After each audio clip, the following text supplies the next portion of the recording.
আজি আমাৰ সমাজত বহুত মানুহে শাস্ত্ৰ বিচাৰ নকৰে, কেৱল মাত্ৰ পূৰ্ব পৰম্পৰাকে প্ৰাধান্য দি ধৰ্ম আচৰণ কৰি আছে। গতিকে কি বুলি কয়, আমাৰ পূৰ্বপুৰুষৰ পৰা আমি এনেকৈ চলি আছোঁ আৰু সেইটো আচলতে শুদ্ধ নহয়। কাৰণ পৰম্পৰাবিলাক স্থায়ী নহয়, পৰম্পৰাবিলাক গতিশীল। এতিয়া আমাৰ গুণময় মনটো নিৰ্গুণলৈ উত্তৰণ কৰিব, আমাৰ পূজা স্বভাৱটো ৰিজু হৈ যাব। গতিকে আমাৰ ভাগৱতত দেখুৱাইছে যে কংসৰ কপালত চন্দন পিন্ধোৱা কুজিজনী 3টা কুজ বুলি কৈছে, মানে হৈৰিন্ধিৰ কুজ কেইটা 3টা। এতিয়া আমি সেই কাহিনীটো পঢ়ি সিমানতে সীমাবদ্ধ কৰিলে নহ'ব, আমি নিজকো চিন্তা কৰি চাব লাগিব যে আমিও কুজিয়ে হৈ আছোঁ নেকি বাৰু, আমিও কংসৰ কপালতেই চন্দন পিন্ধাই আছোঁ নেকি বাৰু। কংসৰ কপালত যিদিনালৈকে কুজিয়ে চন্দনৰ ফুট দিছিল তেতিয়ালৈকে তেওঁ কুজা হৈছিল। এতিয়া কংস হৈছে কি, অজ্ঞানতাৰ প্ৰতীক, অভিমানৰ প্ৰতীক, যাৰ কাৰণে নাৰদে তেওঁক সোণ হেৰ অজ্ঞানী কংস বুলি সম্বোধন কৰিছিল। এতিয়া বাহ্যিকত কংসক অজ্ঞানীৰ প্ৰতীক ৰূপে দেখাইছে, কিন্তু আধ্যাত্মিক দিশত আমিও কংসৰ দৰে অজ্ঞানী হৈ আছোঁ নেকি বাৰু। অৰ্থাৎ আমি লগত নিব নোৱাৰা ধন সম্পত্তি, বিদ্যা শিক্ষা জাতি অভিমানত আমি আছোঁ নেকি বাৰু। যদি আছোঁ, আমিও কংসই হৈ আছোঁ। যে আমাৰ অহংকাৰে আমাৰ মনত অৱস্থান কৰিছে নেকি। কি অহংকাৰ, প্ৰধানকৈ 5টা অহংকাৰে আমাক ভকতি কৰিব নিদিয়ে। কি কি অহংকাৰ, জাতি বিদ্যা মহতঞ্চ ৰূপ যৌৱনম বচ যত তৎ স্তুতি বৰ্ধেত পঞ্চতৈ ভক্তি কণ্টকঃ। আমি এই 5টা ভাৱক যদি প্ৰাধান্য দিওঁ, মই বান্দৰমাৰী গাঁৱৰ উচ্চ জাতিৰ মানুহ এইবুলি যদি জাতিক লৈ কোনোবাই গৰ্ব কৰে, তেওঁ আজিৰ দৰে অনুষ্ঠানত আহি সাধাৰণ মানুহৰ লগত বহি ভক্তি কৰিব নোৱাৰে।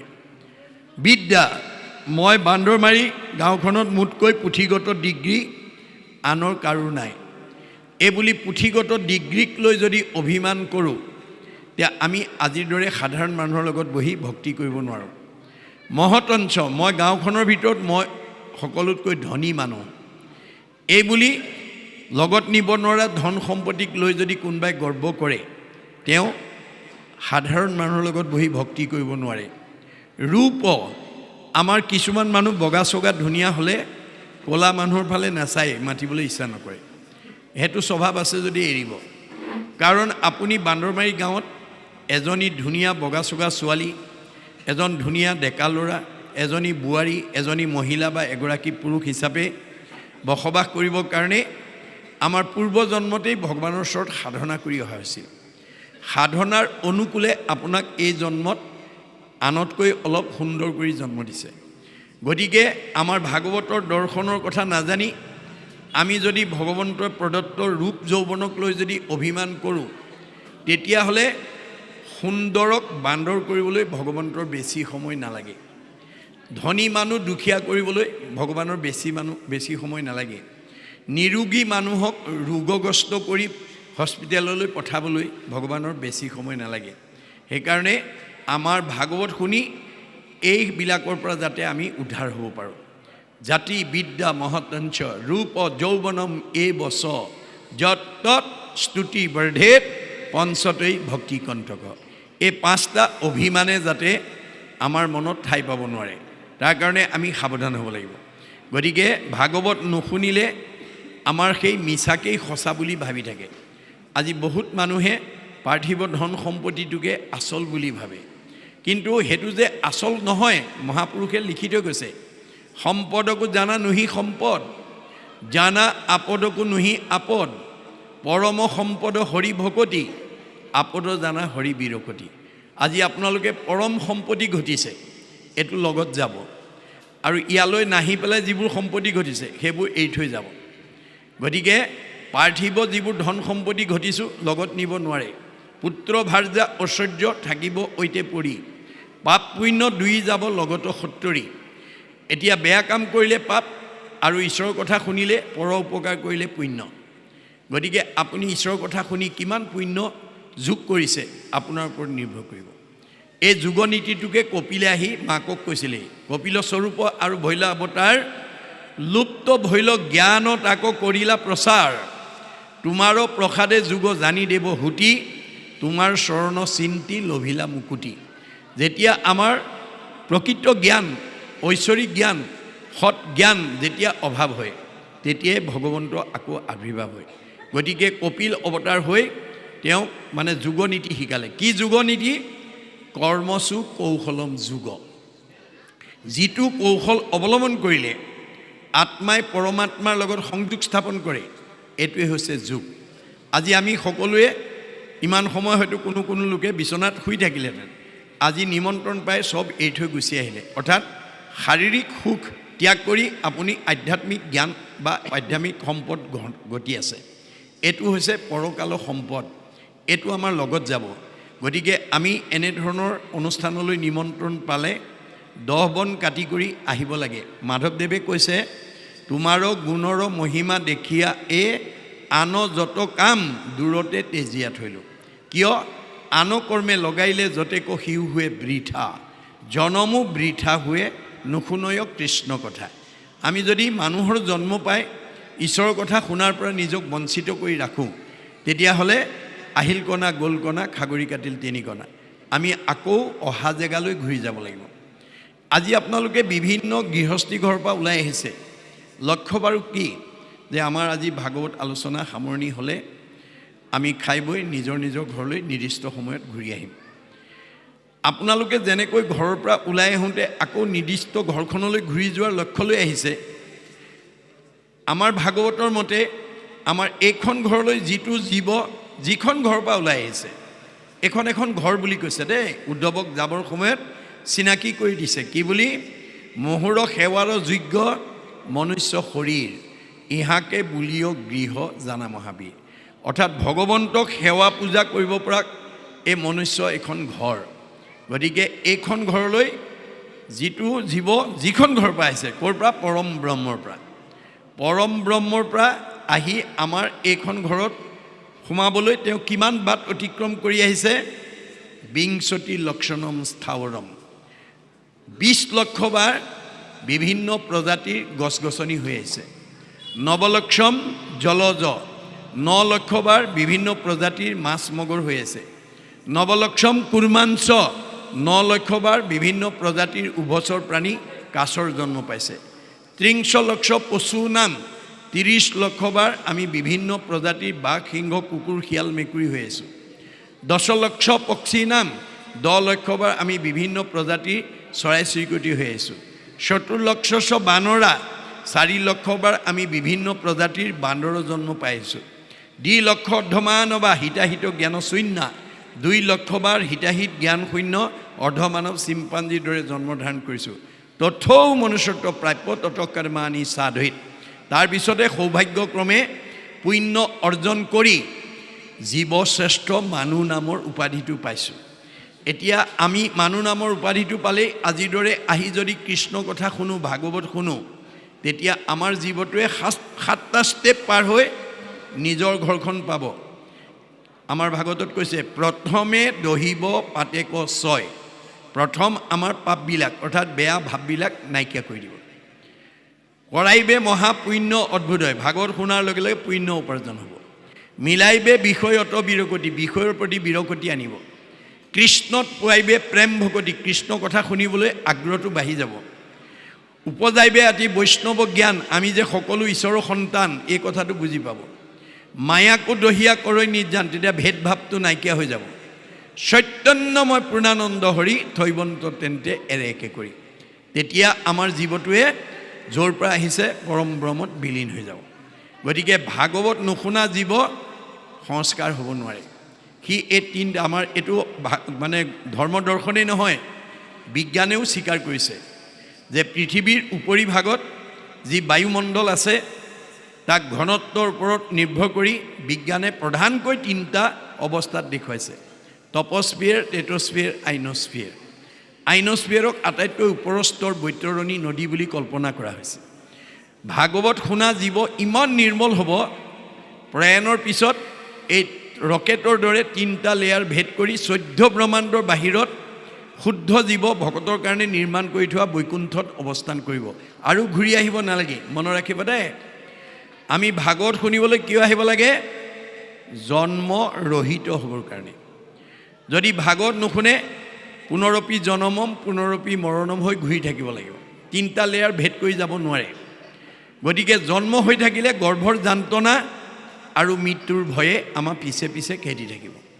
সেইকাৰণে আমি জন্ম ৰহিত হ'বৰ কাৰণে ভাগৱত শুনিব লাগে। গতিকে ভাগৱত যেনেকৈ আপুনি যিমান দামী কাপোৰ নিপিন্ধক মলি পৰিবই, আৰু মলি গুচাবলৈ চাবোন চাৰ্ফ ব্যৱহাৰ কৰিবই লাগিব। মই দামী কাপোৰ পিন্ধিছোঁ বুলি কোনোবাই যদি চাবোন চাৰ্ফ ব্যৱহাৰ নকৰে, দামী কাপোৰখনৰ পৰা মলি নিজে আঁতৰ নহয়। মই বান্দৰমাৰী গাঁৱৰ আটাইতকৈ ধনৱন্ত বিদ্যাৱন্ত সম্পদশালী বুলি ভাবি যদি নিমন্ত্ৰণ পায়ো আমি আজিৰ অনুষ্ঠানলৈকে নাহোঁ, তেতিয়া আমাৰ জীৱটো সংস্কাৰ হ'ব নোৱাৰিব। অসংস্কাৰী জীৱই 3টা লেয়াৰৰ ভিতৰত অহা যোৱা কৰি থাকিব লাগিব। পুনৰপি জনমম পুনৰপি মৰণম, পুনৰপি জনমম পুনৰপি মৰণম হৈ থাকিব লাগিব। গতিকে ভাগৱত শুনাৰ লগে লগে আমি নিৰ্মল হৈ যাম। কৃষ্ণ কথা কাণেদি সোমোৱাৰ লগে লগে দুৰ্ভাৱনাবিলাক ওলাই যাব বুলি কৈছে। মাধৱদেৱে কৈছে, কৰ্ণপথে ভকতৰ হিয়াত প্ৰৱেশী হৰি, দুৰ্বাসনা হৰে সমস্তই। জলৰ যতে কমল যেহেন শৰতকালে স্বভাৱতে নিৰ্মল হয়। আপুনি যেতিয়া কৃষ্ণ কথা কাণেদি সোমাব, বেয়া ভাৱবিলাক ওলাই যাবলৈ বাধ্য হ'ব। খালী বটলত যেতিয়া পানী ঢালিব, ভিতৰৰ বায়ুটো ওলাই যাবলৈ বাধ্য হ'ব। এই বিজ্ঞানসন্মত ধৰ্ম মহাপুৰুষে দি থৈ গৈছে। সেইকাৰণে বিশ্ববিখ্যাত বৈজ্ঞানিক আইনষ্টাইনে কৈছে, science without religion is blind, religion without science is lamp. যিটো বিজ্ঞানত ধৰ্ম নাই সেইটো অন্ধ বুলি কৈছে, আৰু যিটো ধৰ্মত বিজ্ঞান নাই সেইটো খুৰা। ধৰ্ম আৰু বিজ্ঞান ওতঃপ্ৰোত সম্বন্ধ। শংকৰদেৱে বিজ্ঞানসন্মত ধৰ্ম দিছে। সেইকাৰণে আমাৰ উঠি অহা প্ৰজন্মক আমি এই ভাগৱত পঢ়িবলৈ, আইসকলক ভাগৱত পঢ়িবলৈ আপোনালোকে সুযোগ দিব। কাৰণ আমাৰ ঋকবেদত কৈছে, ন গৃহম গৃহম ইতি আহু গৃহিণী গৃহম উচ্যতে তয়াহি সহিতা সৰ্বান পুৰুষায়ম সমুষ্ণুতে। যিখন ঘৰৰ আইগৰাকী ঈশ্বৰ ভক্তিপৰায়ণ হ'ব, যিখন সমাজৰ আইসকল ঈশ্বৰ ভক্তিপৰায়ণ হ'ব, তেওঁ নিজেতো উদ্ধাৰ হ'বই, সেই ঘৰখনৰ সেই সমাজখনৰ সকলো পুৰুষৰ চতুৰ্বৰ্গ সাধন কৰিব। যদি আইসকল ভক্তি বিমুখী হৈ যায়, এতিয়া মহাভাৰতত কৈছে, জৈছ ভাৰ্যা গৃহে নাস্তি সাধীসা পুণ্য চাৰিতা অৰণ্যং তেন গন্তব্যং যথা অৰণ্যং তথা গৃহম।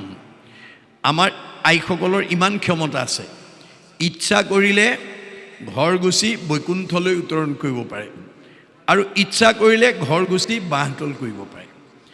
গতিকে আমি বাঁহতল হোৱাটো কোনেও নিবিচাৰোঁ, আমি বৈকুণ্ঠ হোৱাটো বিচাৰোঁ। এতিয়া বৈকুণ্ঠলৈ উত্তৰণ কৰিবলৈ হ'লে আইসকলক আমি ভক্তি মাৰ্গলৈ আনিব লাগিব। আপোনালোকে শুনি আনন্দ পাব যে ধুবুৰীৰ পৰা শদিয়ালৈকে বিভিন্ন জিলাত আমি গুৰুজনাৰ ধৰ্ম আদৰ্শ প্ৰচাৰ প্ৰসাৰ কৰি এটা শুভ লক্ষণ দেখা পাইছোঁ। সেইটোৱে হৈছে সেৱা সকামেই বোলক, ধৰ্মালোচনী সভাই বোলক, ভাগৱত ব্যাখ্যাই বোলক, এতিয়া আমাৰ পুৰুষতকৈ মহিলাৰ উপস্থিতিটো বেছি। আজি যদি অংক কৰে সেইটো উত্তৰকে পাব, আজি পুৰুষতকৈ মহিলাৰ উপস্থিতিটো বেছি। এইটো শুভ লক্ষণ, মনত ৰাখিব কথাটো। আমি আইসকলক ভাগৱত পঢ়িবলৈ, নাম গাবলৈ, ঈশ্বৰৰ ভক্তি আহৰণ কৰিবলৈ আমি আগুৱাই আনিব লাগিব। গতিকে আমাৰ কিছুমান সংৰক্ষণ সমাজত ছোৱালী বোৱাৰী এইসকলক পঢ়িবলৈ নিদিয়ে। এইটো আমাৰ ভুল, এইটো আমি কৰিব নালাগে। কাৰণ আমাৰ যিবোৰ পৰম্পৰা সেইবোৰ স্থায়ী নহয়, পৰম্পৰাবিলাক গতিশীল। এটা সময়ত তেনেকুৱা নিয়ম হয়তো আছিল, কিন্তু সভ্যতা বিকাশৰ লগে লগে আমাৰ এইবিলাক নিয়মৰ পৰা আমি আঁতৰি আহিব লাগিব। কাৰণ মানে যেনেকৈ জগত গতিশীল, জীৱন গতিশীল, সময় গতিশীল, যুগ গতিশীল, সুখ দুখ গতিশীল আৰু ধৰ্ম গতিশীল, পৰম্পৰাও গতিশীল। শংকৰদেৱে কৈছে যে পৰম্পৰা আচলতে ধৰ্ম নহয়, পৰম্পৰা হৈছে এটা সময়ত মানি চলা নিয়ম, ই গতিশীল। আৰু বিজ্ঞানেও মানে বুৰঞ্জীয়েও সেই কথাটো আমাক দেখুৱাইছে যে আমাৰ উপৰি পুৰুষসকল যেতিয়া ঘৰ বনাব নাজানিছিল, সভ্যতাৰ বিকাশ হোৱা নাছিল, তেতিয়া আমাৰ উপৰি পুৰুষসকলে পৰ্বতৰ গুহাত বাস কৰিছিল। যেতিয়া কাপোৰ বব নাজানিছিল, তেতিয়া আমাৰ উপৰি পুৰুষসকলে গছৰ বাকলি পিন্ধিছিল। যেতিয়া জুইৰ ব্যৱহাৰ নাজানিছিল, তেতিয়া কেঁচা মঙহ খাইছিল। যেতিয়া পানী ফিল্টাৰ নাছিল, তেতিয়া পুখুৰী নদীৰ পানী খাইছিল। আজি খাব নেকি বাৰু? নাখায়। কাৰণ সভ্যতা বিকাশশীল, সময় গতিশীল, জীৱন গতিশীল, যুগ গতিশীল, নিয়ম পৰম্পৰাও গতিশীল। সেইকাৰণে এই কথাটো নজনাৰ কাৰণে আমি কিছুমান পৰম্পৰাক কিছুমান সমাজে প্ৰাধান্য দি আহিছে। শংকৰদেৱে কৈছে চব পৰম্পৰা মানিবও নালাগে আৰু চব পৰম্পৰা এৰিবও নালাগে। যিবোৰ পৰম্পৰাত বাস্তৱতা আছে, যিবোৰ পৰম্পৰাত শাস্ত্ৰসন্মত দিশ আছে, যিবোৰ পৰম্পৰাত দৰ্শন আছে আৰু যিবোৰ পৰম্পৰাত বিজ্ঞান আছে, সেইবোৰ শাশ্বত পৰম্পৰা। সি পৃথিৱী থকালৈকে, মানুহ জাতি থকালৈকে সেই পৰম্পৰা আমি মানি চলিব লাগিব। কিন্তু যিবিলাক পৰম্পৰাত এইকেইটা নাই, এইবিলাক পৰম্পৰা আমি এৰিব লাগিব। সেইকাৰণে ভাগৱতত কৈছে কটু মন্দমতী শাস্ত্ৰ নকৰৈ বিচাৰ, কৰৈ কৰ্ম ধৰ্ম পূৰ্ব পুৰুষ আচাৰ। আজি আমাৰ সমাজত বহুত মানুহে শাস্ত্ৰ বিচাৰ নকৰে, কেৱল মাত্ৰ পূৰ্ব পৰম্পৰাকে প্ৰাধান্য দি ধৰ্ম আচৰণ কৰি আছে। গতিকে কি বুলি কয়, এই আমাৰ পূৰ্বপুৰুষৰ পৰা আমি এনেকৈ চলি আছোঁ আৰু সেইটো আচলতে শুদ্ধ নহয়। কাৰণ পৰম্পৰাবিলাক স্থায়ী নহয়, পৰম্পৰাবিলাক গতিশীল। ই জগত মানে সময়ৰ পৰিৱৰ্তনৰ লগে লগে, যুগৰ পৰিৱৰ্তনৰ লগে লগে, যাৰ কাৰণে মাধৱদেৱে বিশ্ববাসীক উদ্দেশ্যি এই কথাটো কৰি থৈ গৈছে, প্ৰাৰ্থনাৰে কৈছে, মিনতি বচন বোলো সৰ্বজন, শুনিও শাস্ত্ৰৰ মৰ্ম, আপোন কুশল চোৱা যেবে তেবে, নেৰিবাহা যুগ ধৰ্ম। হে জীৱশ্ৰেষ্ঠ মানুহ, তোমালোকে যদি নিজৰ কুশল মংগল চিন্তা কৰা, যুগ ধৰ্ম নেৰিবা। কি যুগ ধৰ্ম? সত্য যুগে ধ্যান, ত্ৰেতা যুগে যজ্ঞ, দ্বাপৰ যুগত পূজা, কলিত শৰীৰ কীৰ্তন বিনাই আওৰ নাহিকে দুজা। গতিকে আমাৰ যুগ ধৰ্ম নিৰ্ণয় কৰিছে সত্যত ধ্যান, ত্ৰেতাত যজ্ঞ, দ্বাপৰত পূজা, কলিত কেৱল হৰি নাম।